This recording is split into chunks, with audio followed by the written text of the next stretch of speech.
same thing with Sheriff Daxton. He's covering the first thing that happens. He's just out of the county, and there's no radios, there's no cell phones. They don't know where he's at. I mean, he's at the hospital, but he's probably doing other things as well. So meanwhile, that's happening in the morning. We've got the rally at the cemetery, probably the 10 acres that are unused. And obviously the people at the rally, at least the organizers, know what's happening in the west part of the county.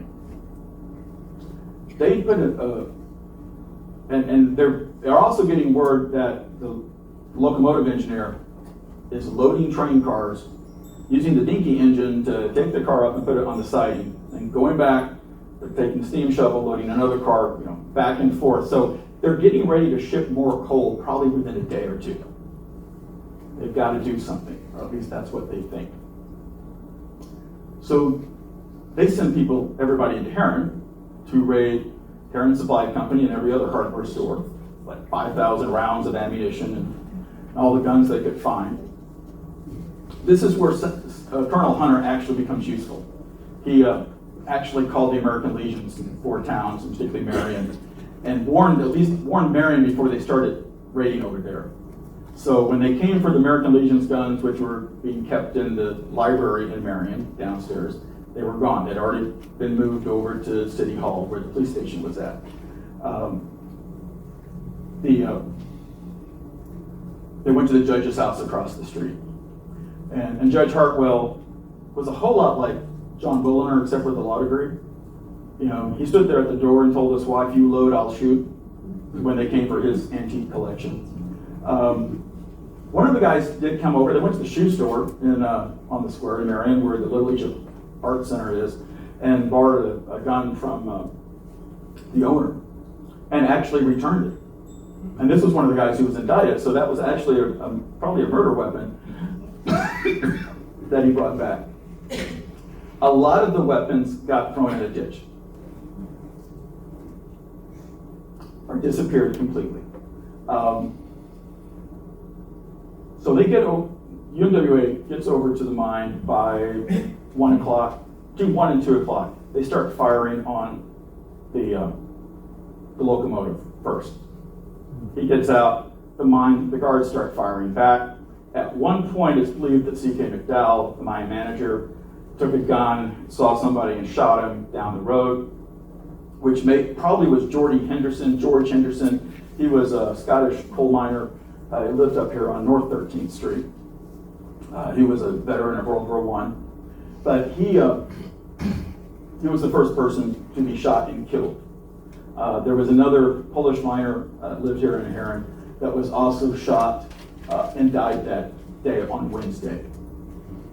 There was another guy, Hudgens from, actually that's what his name was, Guy Hudgens,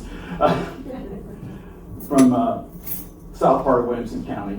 He was shot through the breast. Someone brought him back to his brother's house in Marion, where he stayed. He didn't die until like July 13th. The coroner's inquest ruled that it was death due to parties unknown, because nobody was mentioned who dropped him off. Nobody was mentioning who he was with. They just knew he was out there at the mine. So they knew this was a death associated with that, but no one was talking. And this is also where it gets very difficult on numbers. I know I have used wrong numbers for the deaths in the Herrin Massacre in talking to the media this week. On the other hand, I can probably justify it based on how do you want to count it. Do you want to count it just on the people on Thursday, or do you want to include Wednesday's total as well? Do you want to count the number of people who are dead by the end of Thursday versus the 3 guys who live long enough to die in another month? But the total for Wednesday, 3 union miners, 3 union members, and 1 replacement worker, he's the driver. However, 2 of those people aren't dead yet. They have fatal wounds, they've been fatally shot, they're just not going to die for a while. Once the firing starts at the mine, and it's mostly from Crenshaw coming south, but it's also, according to some of the testimonies, it's from that high hill just to the east. And because apparently they can kind of shoot down the cut. or at least hit the pump house or one of the buildings that are at that end. So there's firing all night long. There's this idea that we're going to have a truce, we're going to have a ceasefire. So Hunter, he doesn't go out there. He doesn't go out there in his uniform and try to influence what's happening. Neither does Mr. Storm's brother, the Undertaker's brother, who's a deputy. He's out there, but not doing anything. In fact, he may have been at the rally at the cemetery. But remember, he's also running for county office in November, so don't take off the largest constituent group in the county. So the firing slows down. There's an idea there's going to be a truce. Lester supposedly agrees we'll close the mine, we'll send the people out, we'll put up a white flag. The trouble is, when Fox Hughes, who's the union official, goes out there, there's no white flag flying. According to survivors, that wasn't done until sundown. But since he didn't see a white flag, he wasn't going to put up his white flag, so shooting kept going. And again, no one in charge actually went out there and did this, because depending on how long the sheriff was in Jackson County, he may not even know this was going on. In fact, the details are so sketchy. When the Carbondale paper ran it in their afternoon, the Wednesday afternoon edition, they thought that the bridge where they crossed was up at Blairsville. They thought they were coming up through that coal road to Herrin, because it's a Herrin coal mine, so all the mines are up in Herrin. It's like, no, it's more Marion. In fact, it is rural route Marion. So they made an assumption, put it in the paper. The next day, when they give totals of deaths, the number of people dead in the lead paragraph does not match the number dead by paragraph 5 or 6, which doesn't match Hunter's totals from another story. Basically, because they're setting type as fast as they can on a deadline, and somebody comes in with a rumor or something that, oh, there's a lot more people dead, that's what they run with. Shooting's going on all day. Planes flying over. There is dropping a bomb.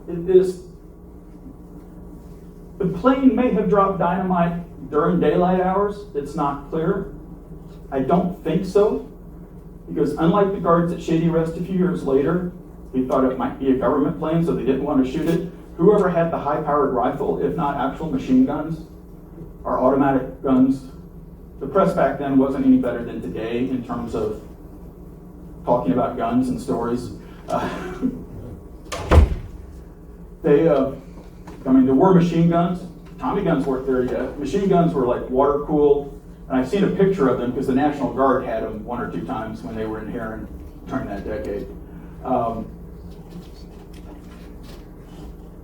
But we know at night they bombed the power plant, the powerhouse there at the mine itself. So there's no electricity. They cut the telephone, which also kind of hurts the possibility of negotiations. They get in, everybody's still in the mine, they sleep underneath the coal cars. You know, you've got the steel rails on either side of you and the big heavy coal car above you. Because they normally were sleeping in sleeping cars, bunk cars, that were on some of the sidings that were in the mine. Sometime one of those got blown up, either by dynamite being thrown by a plane, and I did check, it was a full moon that night, so it's possible. Or it was in one case, one of the bombings that took place, it was somebody snuck in and lit dynamite and threw it underneath one of the coal cars, or the bunk cars. One of those got blown up. The shovel, either somebody had a really good, managed to get to the top of the hill and throw it and got lucky, or it was the plane and they got lucky. But by sunrise, they've blown up a coal car, they've blown up a bunk car, and they've blown up the shovel. Shooting starts again at 6 o'clock in the morning. C.K. McDowell, who's the mine manager, wants to keep going, but they're running out of ammunition. The assistant mine manager, who's his brother-in-law, goes and checks, realize, oh, there's more people out there. How many more? We don't know. It's anywhere from 300 to 500, according to the people that were in the mines who surrendered. Some accounts, though, go as high as 2,000. But I'm going to say at minimum 300 to 500 actually does kind of make sense. These are people who've probably been out there all night long, including whoever surrendered to them. Well, they raised the right flag again at that point. Union told them to come out. The deal was from the day before was that we'll take you to the train station and get you out of town. So they walked down that railroad grade, the spur that goes into the mine, about 1/8 of a mile. They go out single file, which is about all you can do when you're walking down the grade, hands up. As they come out, there is an armed miner that gets paired with them. They get searched, searched for weapons. Some valuables are stolen. But then they come down, after they come down 1/8 mile, they're at that county road that goes north, or that township lane that goes north. They're placed 2 by 2. And it's specifically told they're being treated like prisoners of war. There's enough World War I veterans in their group and in the Union group to know what that means. Because at one point, C.K. McDowell and Shoemaker, who was his brother-in-law, and the assistant, they were in the first group of 2. Locomotive engineer and the bookkeeper was in the next group of 2.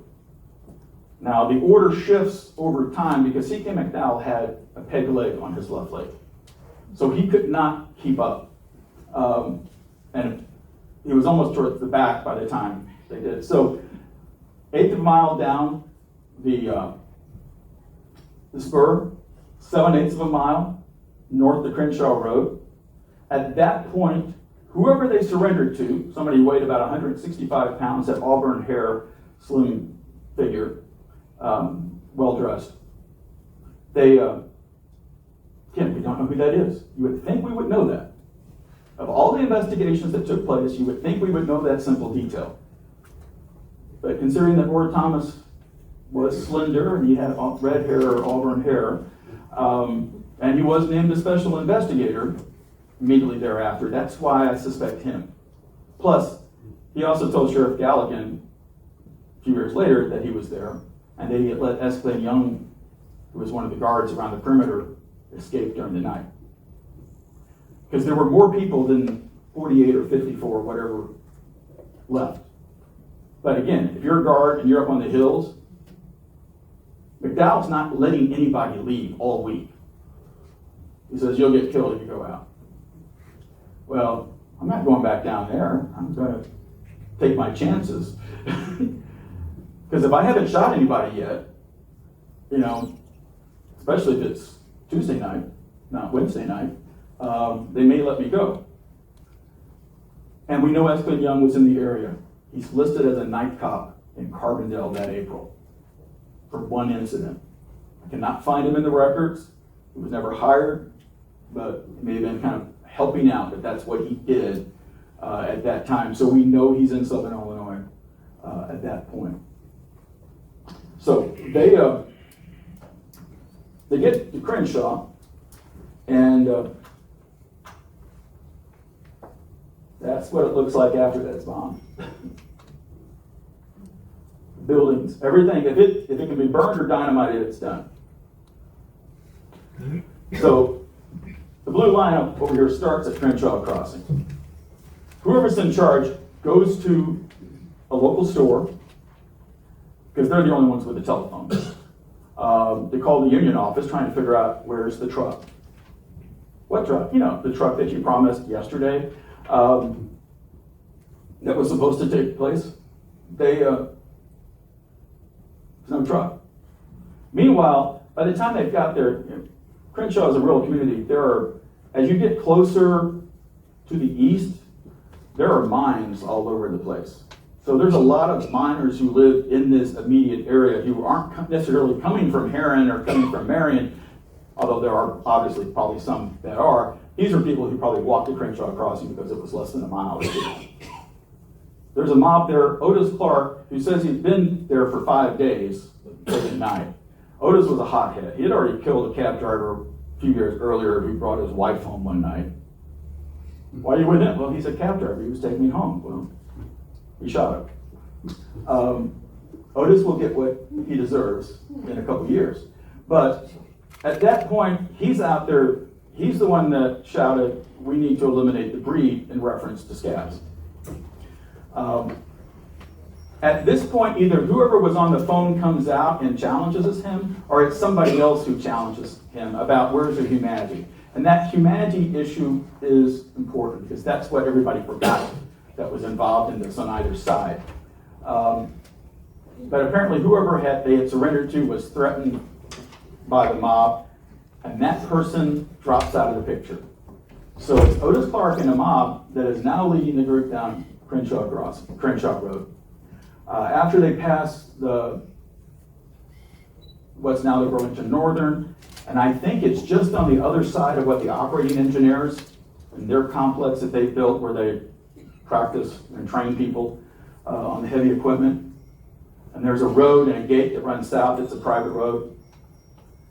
I think, well, that's where the Nelsons lived. And it's at that place that Otis Clark and another guy take McDowell down a lane, past the house, we're out of sight, and all of a sudden people hear 3 shots.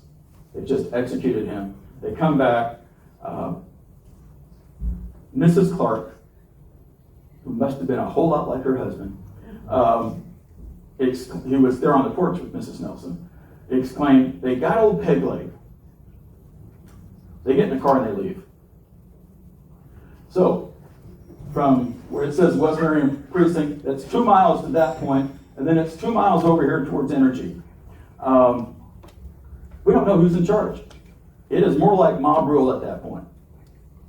Eventually a car pulls up from Marion, because the miners know, or the captured people remember that it passing them. And over here towards Energy, we are between the Energy transfer station and the Culver place. And actually we're in between the little shooting range, which is not on that property. That would just be really bad taste. And there's a little moat area that Energy owns, and it's before you get to the cell tower. That property was owned by the Coal Belt and Electric Railway.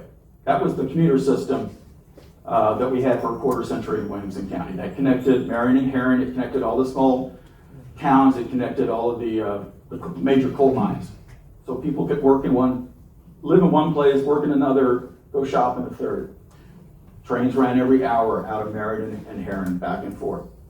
That was their power plant on the north side of the road.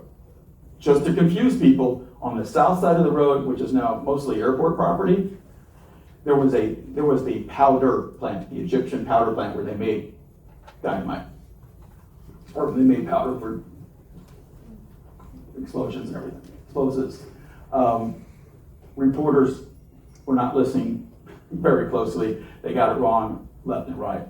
But by that point, Hugh Willis, who was on the state board for the union, he's local, he comes up, and whoever's in charge has this idea, we're going to take 4 at a time and shoot them.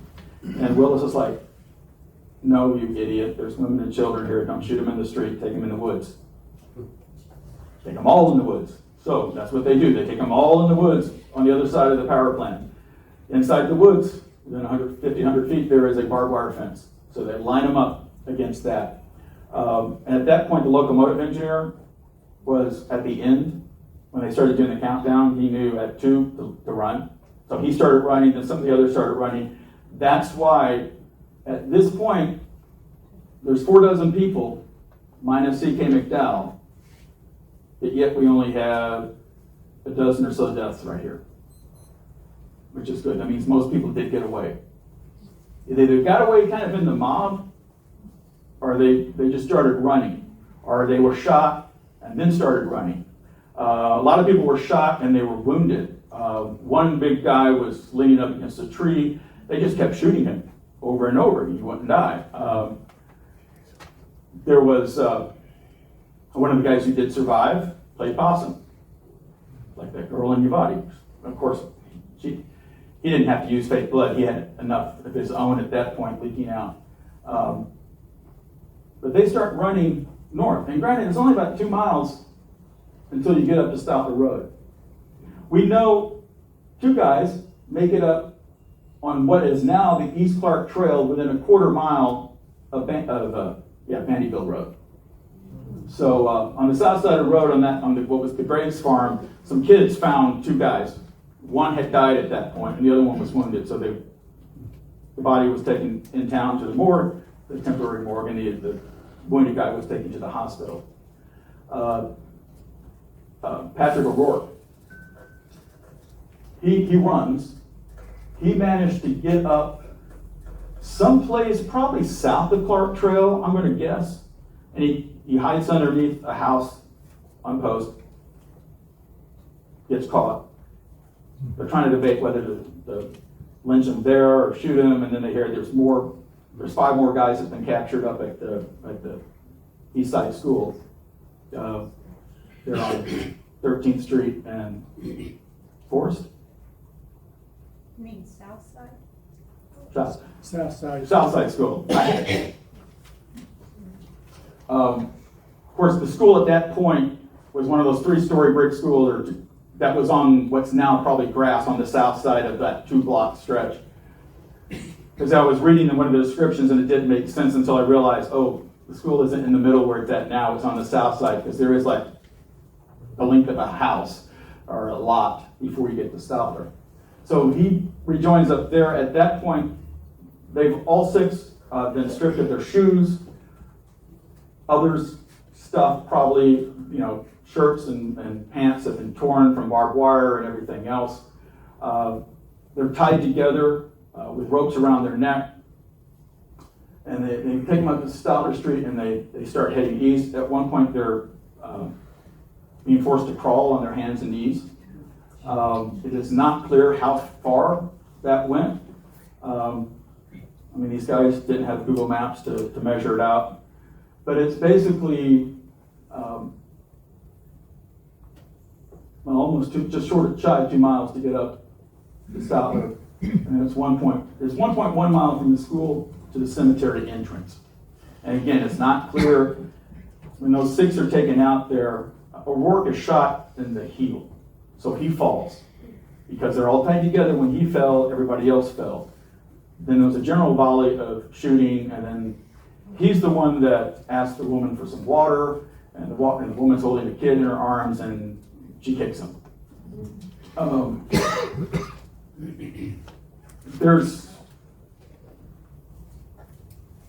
He gets his throat slit, shot multiple times, and he survives. He survives to testify. He's telling the reporters what happened later that day from Herrin Hospital. Then he comes back for all the trials. Howard Hoffman was one of the 6. He survived that. I don't know if he woke up yet, but he died 2 days later on Saturday, which is another part where it gets confusing. It's like, how many people were dead? Well, we're talking about dead at the end of Thursday. It's a different number. What's interesting, once you total everything up, we're talking about 21 replacement workers and guards that were employed by the Southern Illinois Coal Company that were killed. 18 were dead by Thursday. The 19th, Hoffman was dead by Saturday. The 20th was dead by October. And he spent all that time in the hospital here. And then the 21st wasn't dead until the following January. But he had never recovered from getting shot on Wednesday. Meanwhile, the 3rd union miner from the day before, he finally died later as well, though not as later. Obviously, once you get closer to town, there's more people on the street. There's kids. There's people lined up on the sidewalk. It's like a parade, a very slow-moving parade without candy. But there's at least one police officer watching. But he doesn't recognize anybody at all. They passed the Trevelyan house, so that you got the newspaper publisher right there. Because of what happened on Wednesday, all of a sudden we had big city reporters in from all over. And they're there by Thursday morning. And where are they at? They're following the crowd.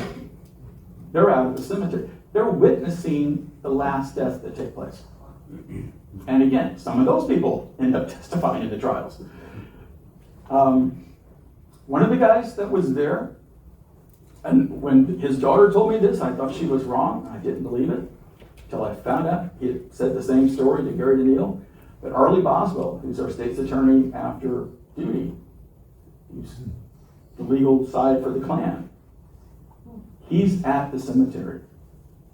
He witnesses this human tragedy. Then as an attorney, he's not involved in the trials or the defense as far as we can tell, but he's probably there watching. He's a brand new, he just spent 2.5 years in law school. He was still in law school that winter when he passed the bar, so at that point you drop out because passing the bar is what you need to be a lawyer. So he's a brand new attorney, just hung his shingle in Marion. But he sees this. He sees the travesty of justice that becomes the trials when it proves that you can get away with murder in Williamson County. The union placed a $1 surcharge on every minor every month in Illinois. So $700,000, I estimated at the very least, was spent on the defense and cleanup. There were so many claims against the union, they ended up buying the Southern Illinois Coal Company to get the mine. That was the easiest way to settle it. And the other special investigator, he's not Gore Thomas, that was his job. I always thought their job was probably to buy all the alibis, or to arrange the alibis, find the alibis. That probably was the case, but the other guy didn't admit to that to his granddaughter. They did kidnap witnesses, though. Took them to St. Louis and put them in a hotel room so they couldn't testify.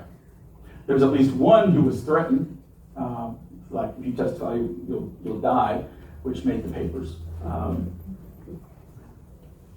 But just to keep it safe, they spent $35,000 on the 12 members of the jury. That was the figure being bandied about by reporters who were hearing stuff. The union hired every good attorney in the region they could. They even bribed one of the reporters, who was also in law school, for the Marion Evening Post to keep them informed of what he's hearing. Meanwhile, the Marion Daily, the editor, he was, and the publisher, which includes Mayor Butler's father, they're putting notepads and plenty of pencils in the jury room, grand jury room. And they're going in and cleaning out the waste paper baskets at the end of the day to keep track of what's happening. The Attorney General who came in who had prosecuted the governor, he came in and drove the prosecutions down here. Because when the grand jury met after this, they blamed the coal company in Leicester for doing this. So they eventually called a special grand jury. They actually called two. One was just for regular county business court business that hadn't been taken care of yet. And the other was to actually investigate. So August, September, they're investigating. The first indictment is the Friday before Labor Day. And that's basically to make certain that they get Otis Clark, because he was the most highest profile guy. But they didn't announce his name. Apparently he was selling his farm equipment and was getting ready to move, so they needed to act quickly. Within a week or two, they announced the indictments. A few weeks later, they announced more. 80 to 90 people were indicted for over 290 something crimes. There were 44 indictments for murder. There were a bunch of indictments for conspiracy to murder or assault with intent to murder. Some of these guys are getting more than one or two or three. And there's a core group that's indicted for what happens at the power plant on Crenshaw Road. They're also indicted up here, I didn't mention Harrison Woods, where they hung Anderson, shot him and hung him. And that's, I think, is at the south end of Midway, in the southwest corner of the subdivision. I say that supposedly from a tree that wasn't blown down until the derecho in 2008. I've also been told it was someplace else inside that subdivision, but thankfully, the Harrison Woods subdivision is the same exact size as what shows up as woods in 38 aerial maps. And it's also owned by the Harrison family, which had almost over at least 200 acres on the east side of Herrin at that point. And they did witness some of this stuff that took place. So overall, from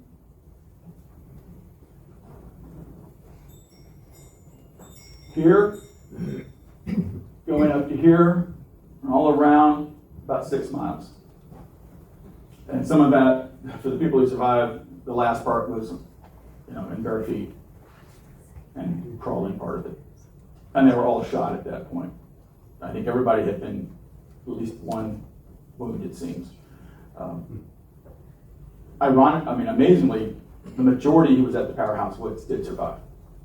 I think some of them may have started running earlier. There's some indication that the locomotive engineer actually started running before they got lined up, which makes more sense to explain why that many was able to go. Because it was a matter of who had guns. Willis was like, if you got guns, go in the woods. If you don't, stay out.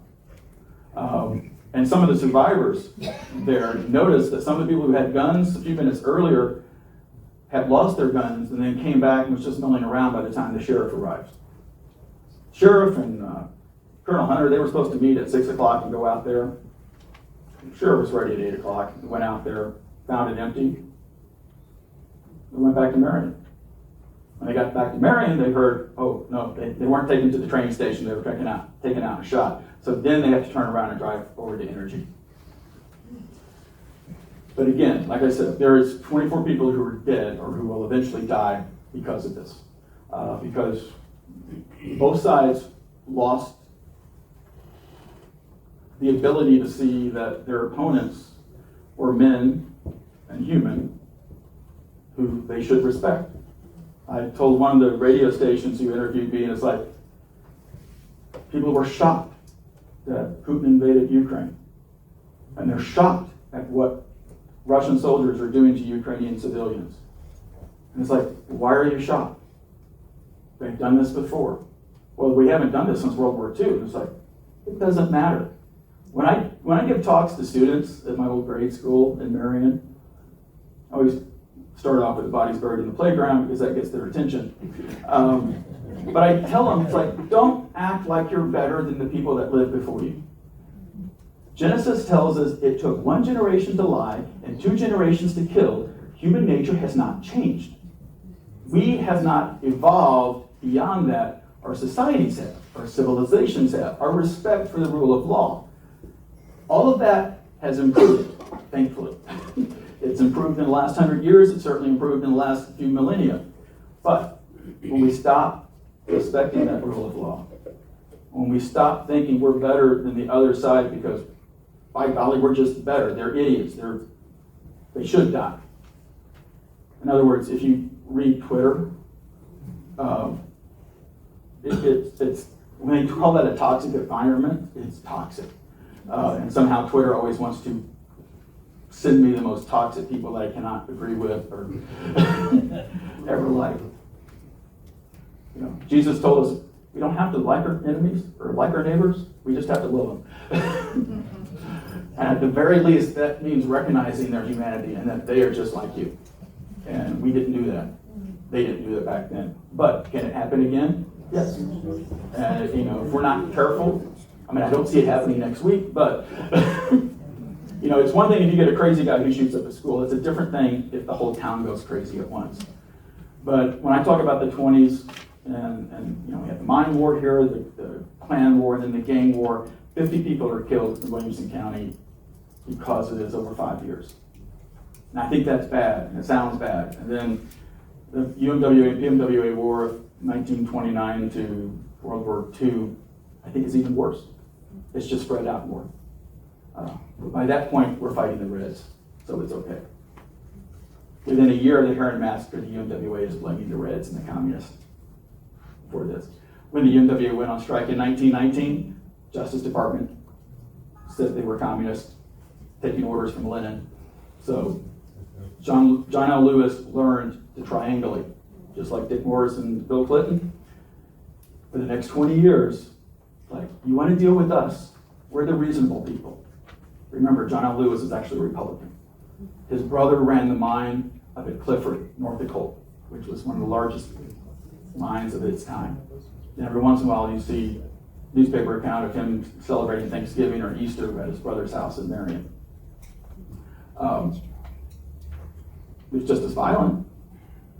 I mean, one of the burger gangsters talked to his daughter, and she said, "Oh yeah, Dad was John L. Lewis's connection with the mob.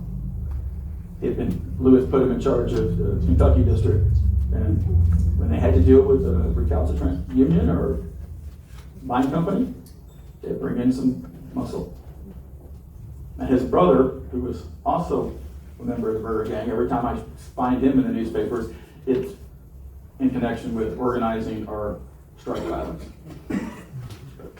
I'm going to take a few questions. I live on the corner of Clark Trail and the Herrin City Cemetery on Hill Road. Okay. We bought it from Jim and Scarlett. And at one time, Olive Delay came to my door and wanted to know if she'd come in and look at the home. She was raised there.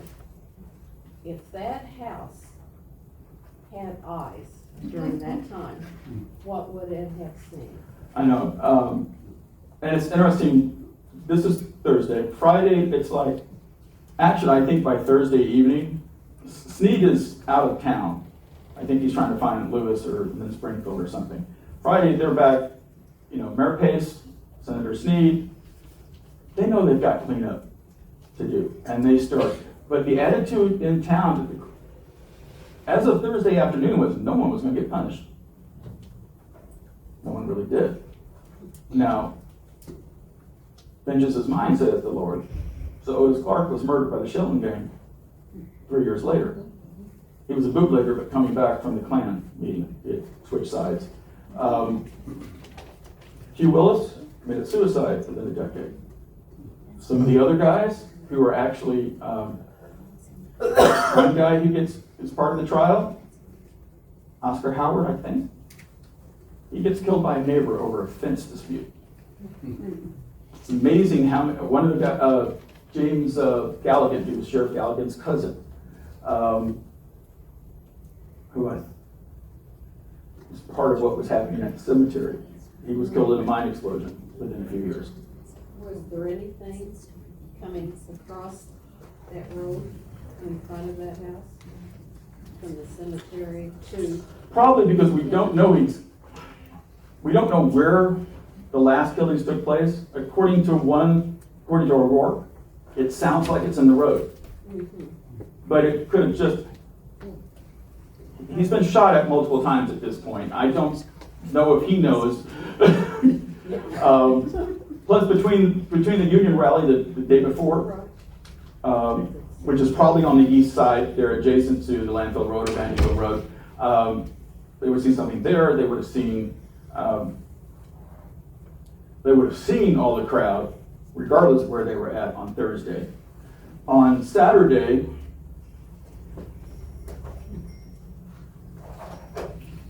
this is the man who was hung in the Harrison Woods. This is Paul Cadmus's famous painting from 1938. People think he took a little artistic license. Other than that lamb on the tombstone that I have not been able to find in the cemetery, most of the stuff that he shows is what we have from first-hand accounts. There's in the background, this may be cut off, but there's one guy getting hung. The guy beside him is African American. There was one African American suspect or person that was indicted. Guy with red hair, beating, looks like it may just be blood. That's also the description. This is Jordy Henderson's funeral procession on Saturday, since he was the first person and he was single. The Union kind of took over. Sunday morning, they buried 16 of the victims in the cemetery. 3 of the bodies have been claimed at that point. The 17th person buried there would be the guy who died in October. After the burials, I think 4 or 5 actually family realizes they were in Herrin and they disinter them and take them back. They said there was no ceremony. Okay, there was no parade like the day before, but there were 3 pastors. Block Felty from Methodist Church, Lee from First Baptist, and I forgot who the third one was. They all did different prayers, and they sung in a trio, which they also, the preacher sung in a trio for Henderson's funeral too, which I think is strange because I don't associate pastors with singing voice. Seems to be a rule in my church. But these were not as good a photo, but as a close-up. They're nice caskets.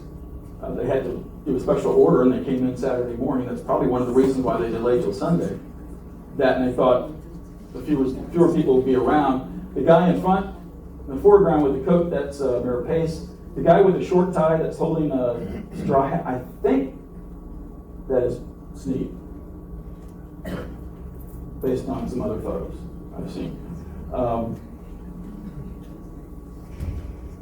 And this is the trial. The Storm Funeral Home handled the death, Yeah, Storm Funeral Home. and on the indictments, there wasn't one found guilty, No. not one. There was acquittal all the way. Again, 35,000 spread among 12 jurors. One of whom was my great something uncle, who married a great something aunt. And what was funny, Dad always, every time he would meet somebody whose last name was Webb, or like when somebody at the bank was marrying a Webb, it's like, he's not related to that Sylvester Webb, is he? I didn't know who Sylvester Webb was, and I forgot to ask him. So finally, he came up in some other research, and at that point, I looked in what I'd already done on the Herrin Massacre and realized, oh, there's an E.S. Webb. Start researching it, it's like, that's Alexander Sylvester Webb. He was on the grand jury. He was on the first trial jury. He was also on Judge Bowen's special grand jury of the Herrin City Court that indicted all the Klan members a few years later. Since he didn't die till like 60, I think, lived in Marion on a rooming house, I thought, I bet Mayor Belter knows him. So I went into his office one day and I asked, and he just got this really big grin. In fact, I had never seen the mayor get a grin that big. I said, okay, you've got to tell me. And when he first started practicing law, he had a client with I think a car wreck or something. And I don't know if they were hit or. But he went to an attorney to, as he put it up to that point, he well respected. I didn't catch that part until later. He said, you don't need to see Mr. Webb. So he goes to Mr. Webb, and he starts to introduce himself, explain why he's there. Mr. Webb puts a hand out and says, don't know anything about it, but whatever you need me to say. He was a professional witness. When he died, there were 4 men in suits standing around, and his granddaughter, who was the person I was talking to, didn't. She was a teenager at that point. She didn't know who these were, so she asked her cousin, who was a year or 2 older. Said, oh, they're politicians. It was Ken Gray, Clyde Choate, Paul Powell, and I never can remember, the state senator Gene Johnson. Now, between the 4 of them, they've got enough ethics for at least 2. According to stories that I've heard and accounts that I've read. But I knew he had been active. He was always an election judge. But the more you dig, the more you find.